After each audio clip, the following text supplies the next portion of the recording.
Diyan, pwede na yan, oh.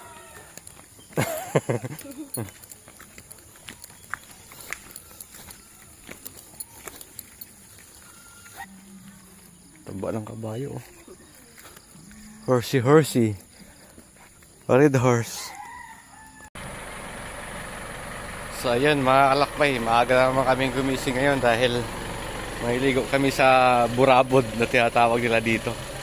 Sa yung bukal kung saan doon nanggagaling yung tubig. So malamig daw doon kaya mahiligo kami na mas maaga.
So hanggang dito lang muna kami mga kalakbay dahil lalakarin pa daw dun sa sa malayo yung isang bukal. Meron kasi na kami pinuntahan diyan kahapon pero mababaw lang kasi.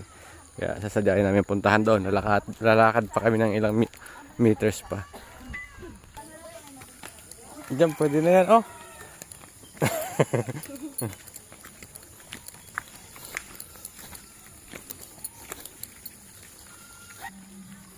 Taba ng kabayo, oh. Horsey. Red horse. So ito na pala siya mga kalakbay. Ito yung bukal na tinatawag dito. Ayan, oh. Saan lang nangyagaling tubig, oh. Diba? Oh, ito yung bukal, oh.